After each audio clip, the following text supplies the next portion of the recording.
Okay, everybody, we're back on to Family Law Primer.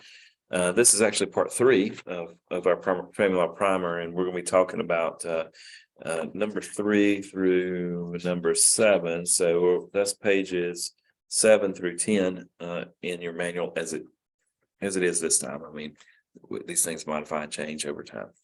But we're going to start with seeking agreement and negotiation. And I think it's one of the most difficult parts of family law is that, okay, you have gone through your stuff, you've written your brief, you've written your opinion letter. And we're going to break down later on the specific areas of law and get a little bit more detailed in that. But I think it's important to talk about seeking agreement and negotiation in our cases. So let me tell you, there's a phenomenon that I've learned over time of family law cases, and that is that almost all family law parties think that they are very close to settlement. It's just a phenomenon. I don't know where it comes from, but there's this sort of odd optimism that clients have that their case is about to settle. Now, I think it's because clients inherently believe their own truth, that they have in their mind what the truth is in the case. And as soon as people open their eyes, they're going to see it exactly the way they see it. They believe this about judges. They believe this about mediators. They believe it about even the other party in the case. That once they see it, they're going to make an agreement. And here's a dangerous part of family law, because this is where a lot of billing happens, and I call it chasing the tail, where you are just saying like, well, I want to settle this case. I think this case is going to settle. And that should be poison words you just eliminate from your vocabulary, because there is, even if that is true, there is no reason to hold up your case during that time. In fact, if that's true, maybe you should push the gas a little bit stronger, because maybe, to me, cases don't settle unless there's some kind of breakthrough that occurs. So a couple of things that I always put in here to say to remember. Number one, we make money opening new cases and closing old cases. If this is not going to close the case, then you're wasting your time, and you're probably wasting your client's money. The same client that thinks that they're close to settlement will blame us when their bill goes too high. It happens every time. But, well, I don't know if we need to go forward in trial yet because I think we're really close to settlement. And then you spend money on it, and they will blame you for the time that you were negotiating the case. And a lot of times the negotiation phase is your client getting back to you on something. And you're like, I cannot go forward without this stuff. And they're like, well, because in their mind, they think that they're going to settle. So you have to put in some arbitrary timelines. Number 3, the only way I would even put most attorneys will ever make settlement is to have a court date breathing down on them. Literally in the courtroom normally. It's the only way you're going to get settlement. If they don't have to be in court, then they are not going to settle. And negotiation can occur simultaneously with litigation. So we made some firm rules to get to that 7-day negotiation rule. I call it 7-7-7. Goes along with 10-10-10, right? The client has 7 days to have a full separation agreement or consent agreement back to our office from the beginning of their case. You give them a settlement agreement or a consent agreement, and you tell them they have 7 days to get it back to us. And you put a hard deadline. And you tell your case manager, I can't talk to them until they finish that. Why? It's just one of the 7 habits that I believe in. You should always begin with an end in mind. It doesn't matter how bad they are, or what's going on, or I can't believe this happened. The truth, life is life. It is what it is. We need to move forward. What's the settlement agreement going to look like? That at that point, we have 7 days to get it prepared, and we have 7 days to get it ready for the other side to get it done. So you take whatever they've got, and you've got to edit it to something that makes sense. It's not going to just absolutely fire off the other side. In the end, I would rather you send it out, even if it's going to fire up the other side, than to not send it out. But, I would just say you've got 7 days to kind of think through it. And then you send it to the other side and they have 7 days to send it. And you always send a negotiation settlement agreement to the other side with a deadline. Because if you don't, it will not work. So, from that standpoint, you want to make sure that in those 7 days that they have the offer expires on this date, and we will be doing a notice of hearing at that time. And you tell your client, say, look, even under this, assuming that we don't have one bad day, that's almost a month before we can even think about getting this case resolved. And I know it sounds crazy because we're all like, gosh, a month, that sounds super quick. To the client, it won't. They think that everything's going to get wrapped up immediately. And say, so what you're trying to do is put a burden on them to be thinking about what that settlement looks like, and it's got to be full and clear. And you'll be like, well, you don't have anything here about the cars. So you're making them think about the settlement agreement, and you're going to get a much better sense about what that client really wants by doing this. But you have to stay to this time frame, because if you don't, your cases start looking like it's 8 months old.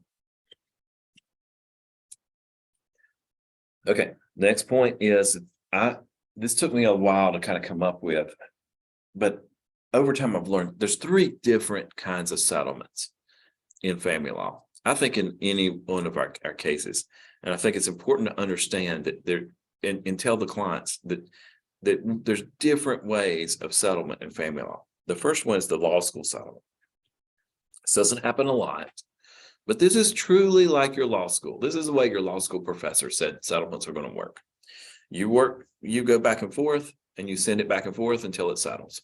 And it's negotiated fully. Your clients understand what's going on. Oh, okay, well, I'll give you up this to get this. I want, here's our synergy, whatever it is that gets this thing settled in that law school format. You have compromise, you have solutions, you have somewhere in the middle, and it gets resolved. It's going to happen. It's not going to happen a lot. More likely, you're going to get number 2, and that is the judicial settlement. Both sides can make an argument, but the judge is going to kind of tell you what you're going to settle. And attorney clients do not know that this happens, but the judge tends to lay weight on you in a family law case. You need to get your client ready for this, because this is a big point where I think that the clients think we're either going to have this law school kind of settlement, or we're going to have a trial.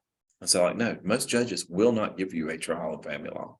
They are going to direct you on how they're going to rule on salient issues that they think will get you through the top, and they're going to force you into a settlement a little bit. I mean, we can fight against that somewhat, but you need to let your clients know, say, look, if the judge says you cannot move to Tennessee, then there is no reason for us to have a trial. You are going to lose, and you're going to lose badly. You're going to move back here to North Carolina, or we're going to come up with a settlement agreement that's going to get you the best possible outcome.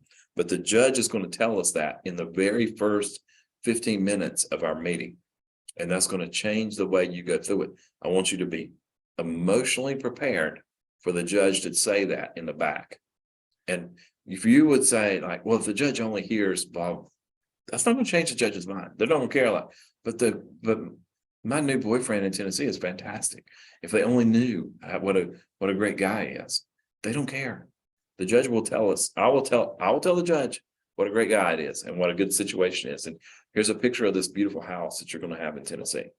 But I don't think the judge is going to agree to that. And the judge is going to force us to settle it around it, not have a trial, which you don't want to have a trial. The judge will be telling you why. This is a judicial settlement that goes into it. And it may be just something as simple as no, you're not going to get every Christmas morning. Okay.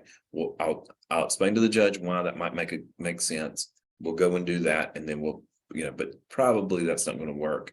That's the way most settlements happen. The judge is back there forcing their way through it. So it's not like you are getting what you want and you're negotiating it. It is like the judge is telling you what's going on. And then there's finally what I like to call in family law the order settlement. And that is, you think you got this thing resolved, but the fight continues on. in the actual specifics and whatever goes on into it. And, that means you just tell the client, say, look, just because the judge says you got custody, you have visitation, you guys go work it out. Well, you still are into it. So it's a lot like the judicial settlement, but it's in the order. So you're going back and forth. In Buncombe County, for instance, there's one of the judges that wants both sides to submit an order almost every time. So, a lot of judges will go down that road sometimes, and some of them will go down that road a lot. But you want to be able to say, like, look, until the ink is dry on that judge's signature and 30 days have passed for appeal, these cases, you are constantly arguing. You are constantly still in that argument phase and trying to get what's best for your client. And that's so clients just need to know that there's all these settlements are going on, and they need to know that before they get started, because they think, like, look, judges don't make one big ruling at the end of family law. They tend to make these things as it goes through.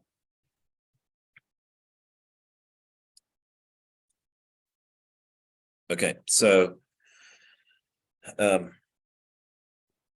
mediation probably needs to be a little bit more fleshed out in our primer, because mediation absolutely is the way most cases are going to get resolved in family law. So you need to have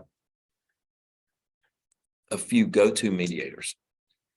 And it doesn't need to be many. You need to probably have 1, 2, or probably 3 mediators that you use as go-to.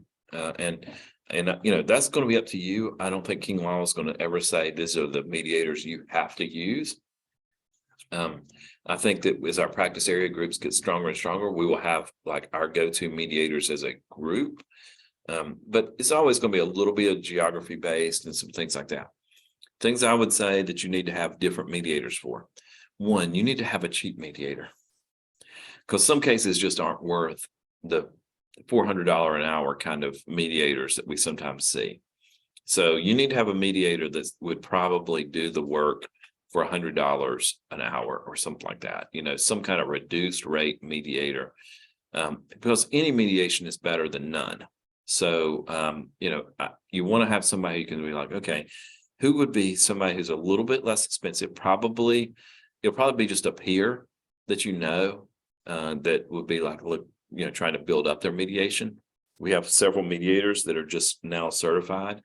And I would have somebody I could reach out to and say, like, look, this is honestly, they just built 1,500 square foot house on grandma's land. It's a little messy, but they're both in their early 20s. They're going to be fine in the end. I need a mediator that can handle that kind of case. Second, you need the complete opposite end, the deluxe best mediator in the area that will handle the big cases for me. And, they are sometimes a little difficult to get a hold of immediately to get mediated times. So you need to start pretty early. And this is the one that you can lean on that will be, in general, the persuader in the room. Because maybe you're young or you're new or whatever it is, and you need somebody who's got a little bit more weight. Maybe they're a former judge, maybe they practiced for 30 years, whatever it is. And what they will do is they can lean into your client and get those mediations done that you might have struggled with. And it's okay. That way you get to play a little bit of like, hey, I'm the agile lawyer here who's really done a lot of work. I got good arguments. I got my stuff in line. But I need a mediator who can kind of like be the heavy and be able to say, like, well, I think they could come back with your business appraisal at 10 million. I know you're thinking that it's penniless, but can you handle $5 million if that's what the judge awards? Because I think I could see that happening. And that kind of mediator is gold for your cases that are pretty big, that kind of thing. And it allows you to kind of take their experience to get you over the top through a mediation.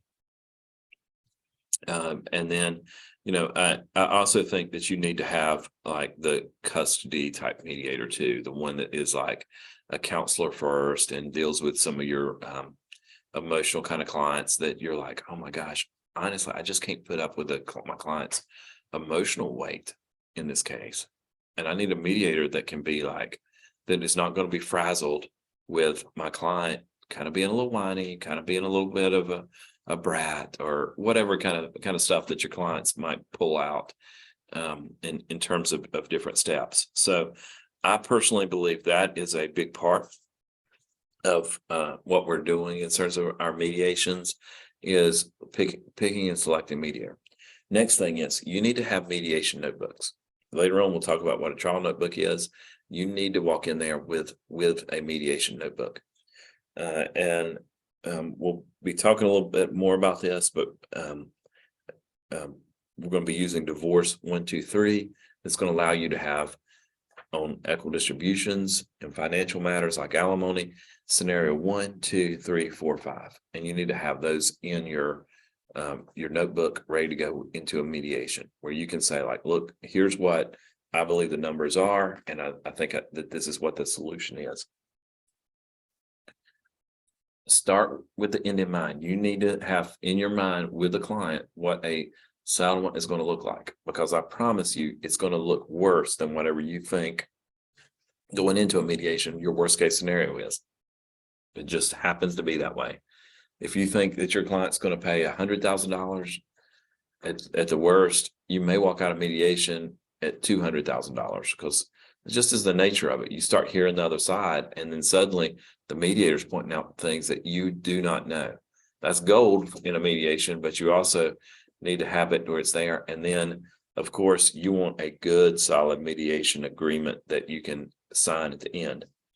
You can see the Horak case and the Nichols case that I put in there about what an agreement is. If at all possible, you want those terms negotiated and signed when you walk out of that mediation. It is ongoing if you do not, and it continues to be a problem in terms of what you're dealing with and how you're putting a mediation together. All right, I think what I'll do is I'll stop there. So doing number 6 too, and do it. So anything about the negotiation and mediation kind of format to that? Question about mediation, like in the context we've been talking about versus court orders, like we use that they have to get it through before.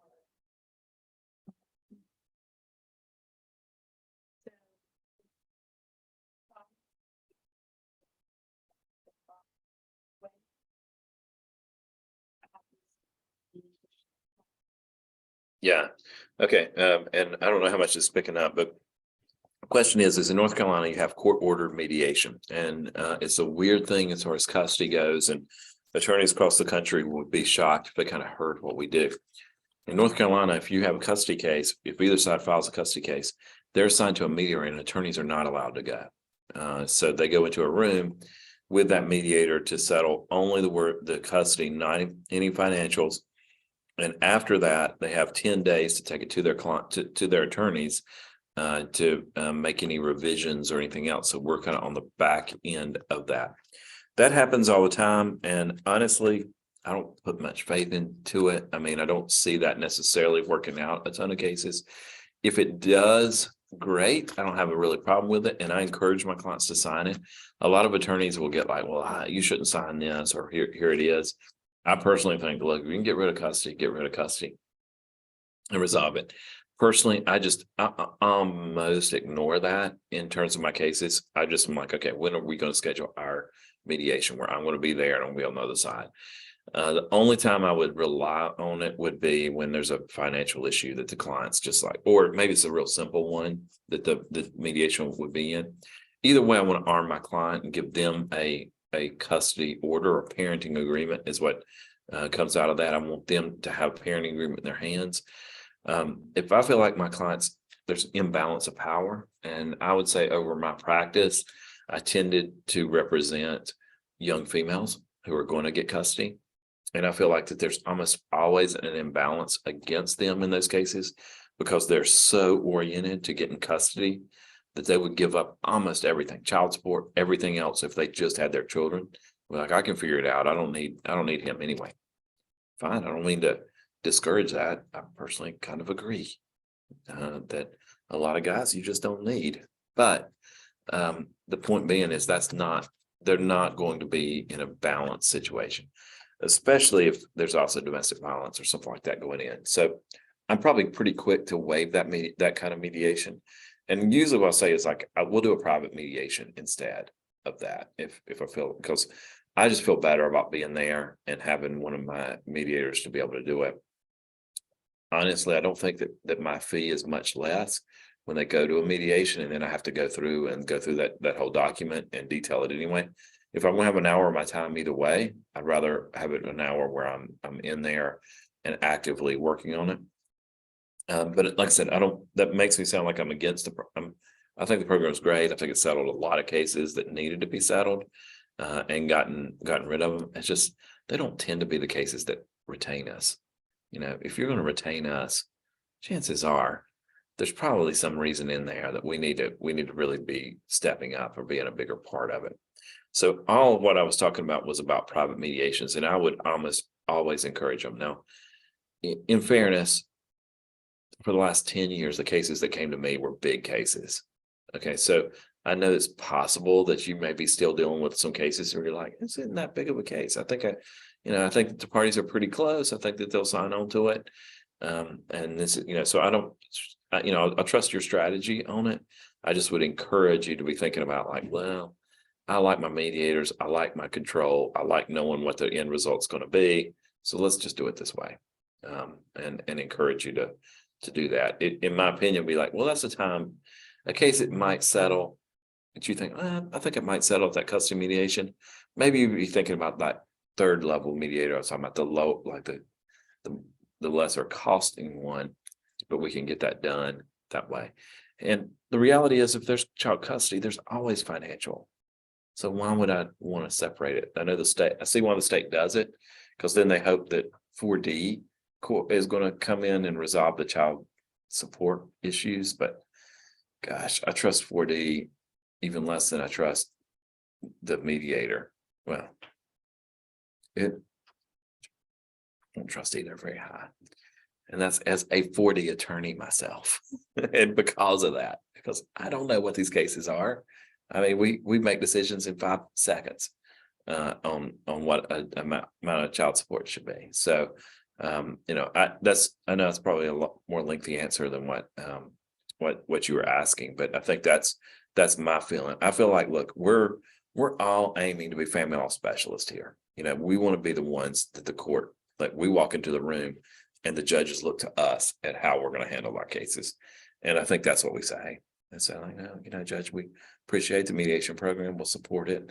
We'll do whatever we can for that.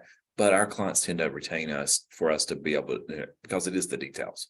That is why they're hiring us. And, we know probably a split custody is going to be the arrangement, but that doesn't get child custody taken care. I mean, that doesn't say where the child's going to go to school, where the child's going to go to church, where, what that's going to look like whenever there's a medical issue, or who's going to play baseball where, and those kind of things. That's what they hire us for.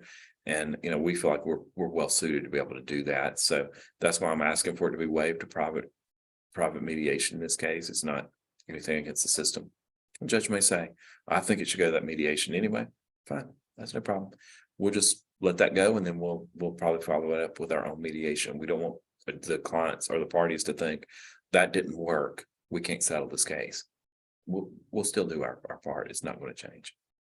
So procedurally, if the program is required, that you can request that You do it private. Mhm. Correct.